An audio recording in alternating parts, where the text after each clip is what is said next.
வணக்கம். நான் உங்களுடைய ஆடிட்டர் சத்தியமூர்த்தி பேசுறேன். எல்லாத்துக்கும் ஒரு டவுட் இருக்குது இன்கம் டேக்ஸ்ல. சார், இன்கம் டேக்ஸ்ல 5 வகையான இன்கம் இருக்குது. முதல்ல அந்த 5 வகையான இன்கம்னா என்ன அப்படின்னு பாத்தீங்கன்னா, இது நம்ம சிம்பிளா சொல்லுவோம். Salary, income from house property,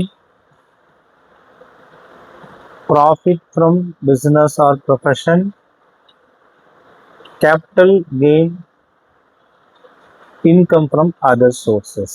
இது சிம்பிளா நாங்கள் சிப்சின்னு சொல்லுவோம். What you mean by சிப்சி?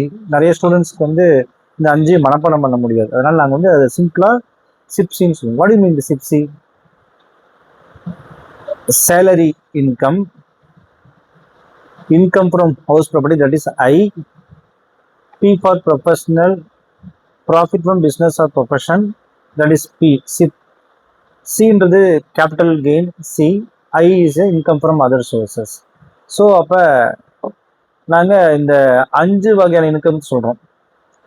ஏதாவது ஒரு மனிதன் கண்டிப்பாக இந்த 5 வகையான இன்கம்ல வந்துருவார். இன்னொன்று சொல்ல மறந்துட்டேன், அக்ரிகல்ச்சரல் இன்கம். அது இன்கம் டேக்ஸ்ல எக்ஸம்டட் அப்படின்றதுனால அதை நம்ம அதிகமாக பார்க்கறது இல்லை. இந்த சிப்சின்ற கான்செப்ட்ல மட்டும் அந்த 5 வகையான இன்கம் இருக்குது.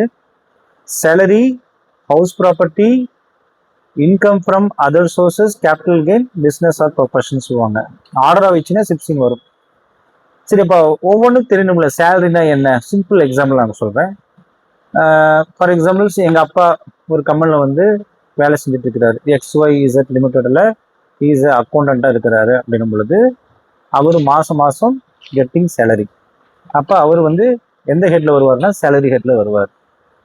அதே இன்னொரு நபர் சுரேஷ் அப்படின்றவரு, அவருக்கு வருமானம் எதுவும் இல்லை, தன்னுடைய வீட்டை வாடகைக்கு விட்டு அது மூலமா வருமானத்தை சம்பாதிக்கிறாரு. அப்படிங்கும் பொழுது அவர் ஹவுஸ் ப்ராப்பர்ட்டின்ற கான்செப்ட்ல வந்துருவார்.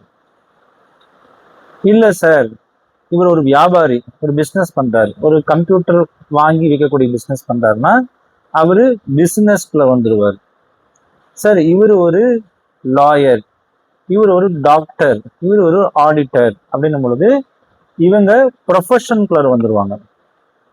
சரி, கேபிட்டல் கெயின் என்ன அப்படின்னு பாத்தீங்கன்னா, இது அடிக்கடி நடக்காது. இருந்தாலும் நம்ம ஒரு வீடு வச்சிருப்போம், அந்த வீட்டை நம்ம விற்கிறோம், வித்துட்டு இன்னொரு வீடு வாங்குறோம். அந்த வீடு விற்கும் பொழுது 10 லட்ச ரூபாய்க்கு உள்ள வீட்டை நீங்க 50 லட்ச ரூபாய்க்கு விற்பீங்க. அதுல இருந்து கிடைக்கக்கூடிய லாபம் தான் கேபிட்டல் கெயின் சொல்லுவாங்க. அந்த capital gain long term, short term சொல்லுவாங்க. பட் இப்ப இன்னைக்கு பாத்தீங்கன்னா நிறைய பேர் இந்த மியூச்சுவல் ஃபண்டு, ஷேர்ஸ்லாம் வாங்கி வைக்கிறாங்க.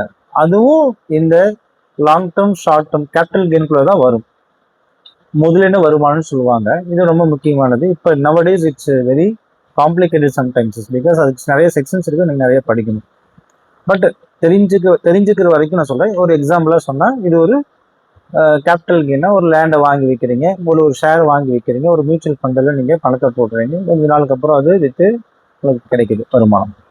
இன்கம் ஃப்ரம் அதர் சோர்சஸ்னா இந்த 4 ஷெட்யூலையும் வராத இன்னொரு income. For example, lottery ticket winning from horse ரேஸ்ன்னு சொல்லுவாங்க.